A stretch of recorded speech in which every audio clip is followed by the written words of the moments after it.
थे, अंग्रेजों के जमाने से शुरू हुई थी, आकर के बंद करी इन्होंने। अरे देश को समझबाग इन्होंने ये दिखाया कि हम अच्छे दिन लाएंगे, न्यू इंडिया, शाइनिंग इंडिया की बात करी। पर सबसे पहले जो कुठाराघात इन्होंने करा, जाति और धर्म के नाम पर समाज को बांट करके राज में आने वाले लोग, 1881 से पेंशन शुरू करी, उस पेंशन को 2004 में अटल बिहारी वाजपेयी जी ने खत्म करा। उस पेंशन की, ओल्ड पेंशन की मांग को लेकर के आज हजार लोग, हजारों लाखों कर्मचारी सड़कों पर उतरते हैं और कह रहे हैं कि ओल्ड पेंशन मांग करो। सभापति महोदय, मेरी विधानसभा क्षेत्र की 2004 के बाद की नियुक्त 2 महिलाएं रिटायर हुई हैं। एक की पेंशन 735 रुपए हुई है। इनके सिलेंडर का भाव 1000 रुपए है। अरे घर में सिलेंडर भी नहीं ला पाएगा, बुढ़ापे में कैसे जीवन की लाठी कैसे चलाए? सभापति महोदय, ये बातें हमारे लिए बहुत जरूरी है।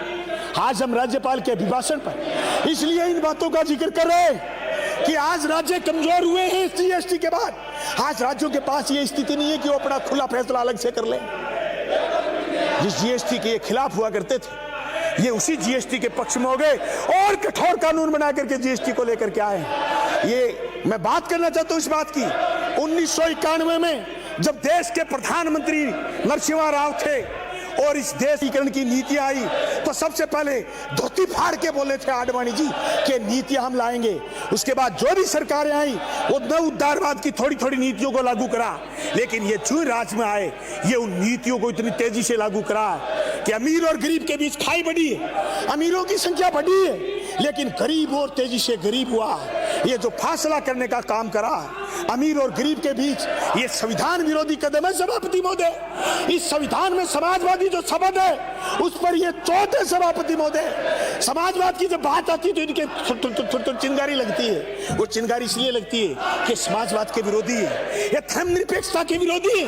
ये चाहते नहीं कि देश में सारे लोग एकजुट होकर के रहें, इसलिए बात सीधी पाकिस्तान की करते हैं। अरे 1947 में पार्टीशन हो गया था, हिंदुस्तान अलग पाकिस्तान अलग, ये शब्द पर बात पर पाकिस्तान की धमकी देते हैं। जहां भी जिस भी राज्य में चुनाव आता है ये लोगों को पाकिस्तान से डराते हैं। जिस पाकिस्तान की हिंदुस्तान के 125 करोड़ लोगों के सामने कोई औकात नहीं, कोई भी साथ नहीं, उस पाकिस्तान के नाम पर डराने का काम करते हैं। सभापति महोदय, ये जो गैलरी में आकर के हमें क्या डरा देंगे? ये खुद डरे हुए लोग हैं। इनको रात को सपने आते हैं और ये सपने में चमक के धरती पर नीचे पड़ जाते हैं, क्योंकि इनके पास अदानी और अंबानी के अलावा कुछ नहीं है। मैं पिछले 1.5 घंटे से इस बात सुन रहा हूं, इनके पास कोई नारा नहीं है, कोई स्लोगन नहीं है, इनके पास कोई बात नहीं है, उल्टा तो ये इतने अनपढ़ सभापति महोदय, ये कागज भी ढंग से नहीं पकड़ना जानते, कहीं से उल्टा पकड़ रहे हैं, कहीं से पुल्टा पकड़ रहे हैं। इसलिए इन लोगों को ज्यादा सीरियस लेने की जरूरत नहीं है। मैं राजस्थान की सरकार से भी कहना चाहता हूँ, इनके दबाव में आकर के तुमने रीट कैंसिल करी, इनके दबाव में आने की जरूरत नहीं थी। एसओजी की जांच का दायरा बढ़ाओ, एसओजी की जांच का दायरा बढ़ाओ। किरोड़ी मिल मीणा को हर बात का कैसे पता है, इस बात का पता करो कि किरोड़ी मिल कहता है कि फलाने का संपर्क है, फलाने का संपर्क है। तुम्हें कोई सपने आते रात को किरोड़ी जी, जो तुम्हें सारी बात का पता है? एसओजी का दायरा बढ़ाओ। और मेरी पुरजोर सदन में मांग है, संसदीय कार्य मंत्री महोदय, कोई सीबीआई को जांच नहीं देनी, राजस्थान की संस्थाओं को मजबूत करो, या जो भी दलाली करता है उसको पकड़ो, जेल के शिक्षकों के भीतर डालो। और इनके मिलेंगे, अधिकतर मित्र इनके मिलेंगे। मैं आज कह रहा हूं, मेरी विधानसभा क्षेत्र में तो जो खाद्य सुरक्षा में चोरी करते हैं, जो ठेकेदारी में चोरी करते थे, वो सब इनके मित्र थे। मैंने सबको खराब कर दिया, सबको सस्पेंड करवा दिया। आज मैं धन्यवाद करना चाहूंगा, प्रशासन गांव के संग कैंप में गया, मैं 28 कहीं भी खाद्य सुरक्षा में कोई शिकायत नहीं मिली, क्योंकि इनके 5 आदमियों को मैंने सस्पेंड कर दिया था। मैं राजस्थान की 7.25 करोड़ लोगों से कहना चाहता हूं, खतरा ही नहीं से, इनसे बच जाओ, समझ लो सारी बीमारियों से बच गए। समझ लो आपने कोरोना की वैक्सीन ही ले ली, ये असली कोरोना यही है, इस असली कोरोना से बच जाओ।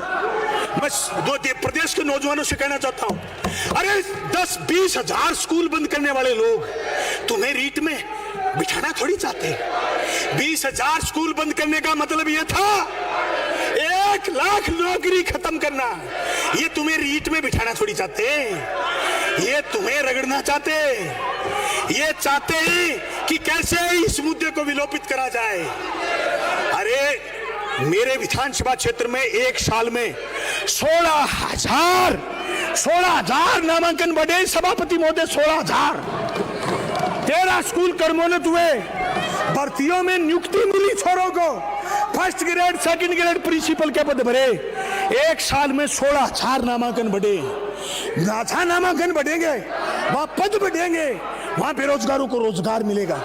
इन्होंने 1,000 स्कूल बंद, 20,000 स्कूल बंद करे थे। मेरी कॉन्स्टिट्यूशन में 117 स्कूल बंद करे थे। मैं संदेश देना चाहता हूं नौजवानों को, दोस्त और दुश्मन की पहचान करो, पहचान करके राजनीति को आगे बढ़ाओ।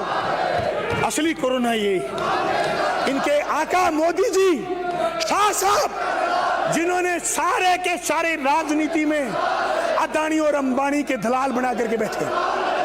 कुछ नहीं बचा जनाब।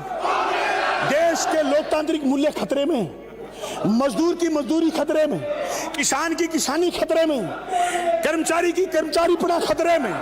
ऐसी परिस्थिति के अंदर आज जो किसानों ने रास्ता दिखाया देश की जनता को, किसानों ने जो रास्ता दिखाया, और मैं तो ये कह रहा हूं कि ये मोदी जी ने जो नीतियां लागू करी वो नीतियां कोई लागू करेगा, बचेगा नहीं। हमारी पार्टी की बंगाल में सरकार थी, जबरदस्ती एक उद्योग लगाने की कोशिश करी, दोबारा सरकार में नहीं आए। मैं कहना चाहता हूं अगर किसान मजदूर और जनता के खिलाफ कोई नीति बनाएगा वो बचेगा नहीं। मैं उम्मीद करता हूं कि हमारे प्रदेश के मुख्यमंत्री जिस तरीके से पिछले 3 बजट लेकर के आए, इस बजट में भी जोरदार तरीके से प्रदेश की जनता को राहत प्रदान करने का काम करेंगे। इंदिरा गांधी नहर से जो आजादी के समय और आजादी के बाद इस प्रदेश में और इस देश में अस्तित्व में आई, डैम बने, इंदिरा गांधी नहर आई, आज उसका पानी बाड़मेर तक की जनता पी रही है। और हमारे प्रथम चरण और द्वितीय चरण में लाखों टन अन्न उत्पादन होता, उस इंदिरा गांधी नहर के पुनरुद्धार की कार्रवाई चल रही है। मैं कहना चाहता हूं सभापति महोदय, मेरे इलाके और दौर के एमएलए साहब के 14-28 गांव अभी वीरानी, हम उसको पानी दिलवाना चाहते हैं क्योंकि हमारा इलाका उपजाऊ है, हमारा इलाका बढ़िया अन्न पैदा कर सकता है। हम डैम के और हेड के नजदीक है, हमारे यहाँ बजट कम लगेगा, लेकिन ये मांग सिर्फ हमारे इलाके की नहीं, आज प्रदेश भर की जनता मांग कर रही है कि यमुना का पानी हमें मिले, ईस्टर्न कैनाल का पानी हमें मिले। लेकिन ईस्टर्न कैनाल पर ये कुछ नहीं बोलेंगे भाई साहब, इनके 25 MP हैं, केंद्र में एक शब्द नहीं बोलेंगे। 25 के 25 दुम दबाए बैठे। मोदी जी कहते हैं बैठना है तो बैठ जाएंगे, मोदी जी कहते हैं उठना है तो उठ जाएंगे। अभी कटारिया जी अपनी बात से कैसे पलटे हैं पता है? कटारिया जी जो इस सदन के सबसे वरिष्ठ नेता हैं, अपनी बात से कैसे पलटे हैं पता है? दिल्ली से करंट लगाए, दिल्ली से करंट। आपको पता है कि नहीं है? मुझे पता है दिल्ली से करंट लगा। अरे कटारिया जी जैसे आदमी, 40 साल के अनुभव वाले आदमी अपनी बात से पलट जाए, इसका मतलब राजस्थान कमजोर है। अरे कटारिया जी कुछ तो शर्म करो, आप हमारे वालिद जैसे हो, हमारे पिता के समान हो, तुम अपनी राजनीति से पलट गए। अरे राठौड़ साहब को तो मुख्यमंत्री बनना होगा। राठौड़ साहब बारी आपकी भी नहीं आएगी, बारी आपकी भी नहीं आएगी, क्योंकि आज वसुंधरा जी वाला गुट है ही नहीं यहाँ, आप एकजुट ही नहीं हो, आपकी बारी कैसे आएगी? वैसे राठौड़ साहब और हम एक इलाके से आते हैं, अब की बार मैं चूरू से चुनाव लड़ूंगा साहब, राठौड़ साहब को आने नहीं दूंगा, आपको किसी को डरने की जरूरत नहीं, वह राठौड़ साहब को हम सल्टाएंगे। वो अलग बात है साहब, चुनाव कौन कहां से लड़े, लेकिन बड़ी बात यह कि आज भी प्रदेश में, आज भी देश में दलितों के साथ ठीक नहीं हो रहा साहब। बाबा साहब भीमराव अंबेडकर के बनाए संविधान के अनुसार आज भी सभापति महोदय दलितों को घोड़ी से नीचे उतारना, दलितों पर जुल्म करना और उस जुल्म के साथ जो सामंतवाद की बू आ रही वो थोड़ा सा इनको ठीक करो। उसके पीछे भी जांच अगर ढंग से करवा लोगे तो भाई साहब ही आएंगे नजर। ये भाई साहब ही हैं, ये भाई साहब ही।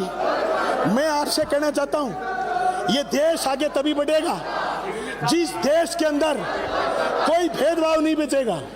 इस देश के अंदर बाबा साहब भीमराव अंबेडकर के बनाए हुए इस कॉन्स्टिट्यूशन की कदर होगी, इस कॉन्स्टिट्यूशन के प्रीम्बल के एक एक शब्द की व्याख्या मजबूत होगी, तब हमारा देश आगे बढ़ेगा। इस देश का सबसे बड़ा क्षेत्रफल का राज्य राजस्थान तब आगे बढ़ेगा जब इस प्रदेश के अंदर तेजी से दलितों के साथ अन्याय होना बंद होगा। सभापति महोदय, मैं आपका ध्यान इस तरफ भी आकर्षित करना चाहूंगा कि जातियों की बात से आगे निकल करके अगर गरीब की बात करी जाए, प्रधानमंत्री आवास योजना में कह तो ये रहे हैं कि हम गरीब को मकान देंगे, लेकिन मैं राजस्थान के उस इलाके से आ रहा हूं जहां गरीब को केसीसी, थोड़ी थोड़ी जमीन है मेरे इलाके में गरीब को, उस गरीब को केसीसी भी बनाई हुई है 2, 4, 5 बीघे में, एक भी मकान नहीं मिलता जिसने केसीसी बनाई हुई है। एक तरफ कह रहे हैं कि हम गरीब को मकान देंगे और दूसरी तरफ शर्त लगा दी कि गरीब कोई मकान नहीं ले सकता अगर उसने केसीसी बनाई है। ये क्या उम्मीद करते हैं कि गरीब भूमिहीन हो? एक तरफ तो मांग करें कि गरीब को भी जमीन दो, गरीब को जमीन देनी चाहिए, और दूसरी तरफ जिस गरीब ने जमीन पर केसीसी बना ली उसको प्रधानमंत्री आवास योजना का फायदा नहीं मिल रहा है। सभापति महोदय, मैं आप सब साथियों को ये बात कहना चाहता हूं कि प्रदेश के अंदर एक सबसे बड़ी और देश के अंदर सबसे बड़ी चीज चल रही आज आवश्यकता की मुख्य चीज है वो है बिजली। उस बिजली में जिस तरीके से आज दिक्कतें प्रदेश की जनता के सामने आ रही, वो दिक्कतें उसके समाधान करने की जरूरत है। सभापति महोदय, मैं ऊर्जा मंत्री से कहना चाहता हूं, राजस्थान के ऊर्जा मंत्री से, जो बीजेपी के राज में हो रहा था बिजली में, वो आपके राज में भी हो रहा। अन्य देय के नाम पर, फ्यूल चार्ज के नाम पर प्रदेश की जनता राज्यपाल के अभिभाषण में सुनना चाहती थी कि घरेलू बिजली के दाम भी घटेंगे। इसलिए आप 23 तारीख को आने वाले मुख्यमंत्री जी के बजट में प्रदेश की जनता को राहत देने का काम करेंगे। पार्ट 2 करने के लिए सबसे बड़ा कदम है किसान की बिजली फ्री हो और घरेलू बिजली में आपको दाम कम करने हैं। फिर देखते हैं पार्ट 2 से रोकता कौन है। इनसे डरने की जरूरत नहीं, ये तो अब से ही छट जाएंगे, अब से कम हो जाएंगे। ये जिस टाइप की लो लेवल की बातें कर रहे हैं, आप तो चिंता ही छोड़ो इनकी। मैं कहना चाहता हूं किसानों की कर्ज माफी पर सदन में कांग्रेस, बीजेपी, सीपीएम, बीटीपी, अन्य निर्दलीय सारे लोग एकजुट होंगे मेरे ख्याल में। अगर एकजुट नहीं है, केंद्र सरकार को प्रस्ताव नहीं भेजते, तो फिर कर्ज माफी की बात ना टकराए। सहकारी समिति में जो कर्जे माफ हुए, उसके बाद कॉमर्शियल बैंक के जो कर्जे बचे, उसके लिए सदन में ये प्रस्ताव मैं लेकर के आता हूं और मैं दस्तखत कराऊंगा। जिस तरीके से मुख्यमंत्री जी ने 5 करोड़ रुपए करे एमएलए लैंड के, उसी तरीके से सारे लोग बड़ा दिल रखते हुए केंद्र सरकार को प्रस्ताव भिजवाएंगे कि सारे किसानों का कर्जा माफ कॉमर्शियल बैंकों का भारत सरकार करे। और 90-10 की स्कीम इस तरीके से बैंकों में सेटलमेंट की प्रस्तावित की गई है, उस स्कीम को आगे बढ़ाने का काम करे। आज प्रदेश का किसान खुशहाल होगा, प्रदेश का नौजवान खुशहाल होगा, उसको अच्छी शिक्षा मिलेगी, अच्छा स्वास्थ्य मिलेगा। मैं एक तो मुख्यमंत्री जी का धन्यवाद करना चाहता हूं, उन्होंने एक मोहल्ला क्लिनिक की बात करी थी।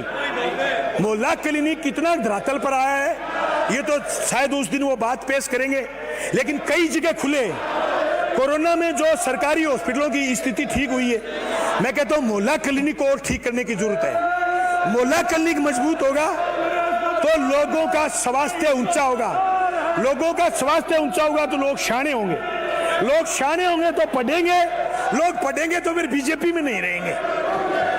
जहां लोग पढ़ लेंगे वहां फिर लोग बीजेपी में नहीं रहेंगे। एक बार संसदीय मंत्री जी केरल में कोई बीजेपी का एमएलए जीत गया, तो वहां पत्रकारों ने पूछा केरल के मुख्यमंत्री से, और ये कहा कि ये बीजेपी का आदमी कैसे जीत गया, तो उसने माफी मांगी और यह कहा कि जिस इलाके में बीजेपी जीती है वहां जरूर हमारी शिक्षा व्यवस्था कमजोर रही है, भविष्य में शिक्षा व्यवस्था वहां मजबूत करेंगे। अगले चुनाव में बीजेपी का खाता ही नहीं खुला। मैं कहना चाहता हूं आदिवासियों में इनके 15 आदमी जीते हुए हैं, आप तो 100 स्कूल खोल दो, ये कभी नहीं जीतेंगे, ढाकी लग जाएगी। गिन के 100 स्कूल खोल दो। एक तो मैं खुला आया मुख्यमंत्री से मांग करके, 99 और खोलने, 99 डोटासरा जी आप खुला दो, ये नहीं जीतेंगे लोग। जब शिक्षा आ गई ये बावड़ पर नहीं बचता। फिर आपने कभी भी किसी भी सदन में, आप तो 5-5, 7-7 पर जीत के आए हो, नारे लगते हुए देखे होंगे, आवाज देखी होगी, धरना प्रदर्शन देखा होगा, ये रोआ कुका देखा है क्या कभी? भाई किसी सदन में ये रोआ कुका होता है क्या? ये क्या मांग कर रही इनको खुद को नहीं पता। इसलिए मैं राजस्थान की सरकार से मांग करना चाहता हूं, जहां जहां ये भाई जीत के आ रहे हैं वहां स्कूलों को मजबूत करने का काम करें। सभापति महोदय में मेरी बात एक और बहुत जरूरी है। राजस्थान में जब संकट आया था कोरोना संकट के समय, जो ही मुख्यमंत्री जी ने 1,500 हजार रुपए दिए, 2-2 हजार रुपए दिए शहरी क्षेत्र में, ग्रामीण क्षेत्र में बेरोजगारी का संकट आया तो अथवा नरेगा शुरू करी थी। उस नरेगा में भारत की सरकार ने 25,000 करोड़ रुपए कम करे। 25,000 करोड़ रुपए कम करने का मतलब यह है कि नरेगा का दम घोटना चाहते। राजस्थान की सरकार को नरेगा पर ध्यान देना है और नरेगा के तहत गांव में हो रहे विकास के काम और नरेगा के तहत श्रमिकों को मिल रही मजदूरी की हम सबको मिलकर के हिफाजत करनी है। अगर हम नरेगा की हिफाजत नहीं कर पाएंगे, अगर हम किसान की हिफाजत नहीं कर पाएंगे तो ये अदानी और अंबानी को देश बेच देंगे। ये पीछे नहीं हटेंगे। इनको शर्म भी नहीं आती इस मसले में। ये और है, अदानी अंबानी का नाम लेके कुछ भी कह दो, शंका नहीं आता इनको, क्योंकि ये काम उसी के लगे हुए हैं। इससे बड़ी बात क्या हो सकती है कि देश की जनता ने अपने एक एक खून पसीने की कमाई से पैसे दिए, राजस्व दिया, उससे रेल आई, उससे तेल की कंपनियां बनी, उससे हवाई जहाज के एयरपोर्ट बने, उससे हमारे पोस्ट ऑफिस खुले, उससे हमारे बड़े बड़े संस्थान बने, उससे हमारे 9 रत्न बने, इस्पात का कारखाना, सीमेंट का कारखाना, लोहे का कारखाना, स्टील का कारखाना, हिंदुस्तान पेट्रोलियम, भारत पेट्रोलियम, बेटे के बापों ने सारे बेच दिए, सारा सामान बेच दिया। अब एक ही काम लगे रहते हैं कि साहब 2022 वाली बात तो गई, आमदनी दुगनी होने की बात कर रहे थे, अब कह रहे हैं 2047 में आमदनी दुगनी होगी। 2047 यानी मुझे अचंभा हो रहा है कि एक देश का प्रधानमंत्री ऐसे पलटी कैसे मार सकता है। मैं राज्यपाल के अभिभाषण पर इसलिए देश के प्रधानमंत्री का जिक्र कर रहा हूं कि मैं हिंदुस्तान के इस संविधान की छाया में जी रहा हूं, मैं हिंदुस्तान के इन 5 लाइनों की छाया में जी रहा हूं। इसलिए मैं महसूस कर रहा हूं अगर मेरा देश कमजोर होगा, मेरा संविधान कमजोर होगा तो राजस्थान आगे कितने दिन बढ़ेगा। इसलिए सभापति महोदय, मैं आपसे एक बात नरेगा की बीच में रह गई। सभापति महोदय, नरेगा में जब काम पर मजदूर जाते हैं, उन मजदूरों का एक रखवाड़ा होता है, उसको मैट बोलते हैं। मैट के पैसे पिछले 2 साल से नहीं आ रहे। केंद्र की सरकार मैट के पैसे नहीं दे रहे। यानी जो उनका हेडमास्टर है, 40 का एक मस्टोल है, उसमें 40 मजदूर लगते हैं। मजदूर की मजदूरी तो अभी आ रही है, लेकिन मैट के पैसे नहीं आ रहे। मैटों का एक डेलीगेशन आया कि साहब हमें पैसा नहीं मिला। मैंने पूछा कितने दिन से, बोले 2 साल से नहीं मिला। सभापति महोदय, मुझे तो लग रहा है ये 25,000 करोड़ इस बजट में कम रखें तो अगली बार ये मजदूरों का पैसा भी नहीं देंगे। सभापति महोदय, 11 फरवरी 2022 के प्रातः 11 बजे तक के लिए स्थगित की जाती है।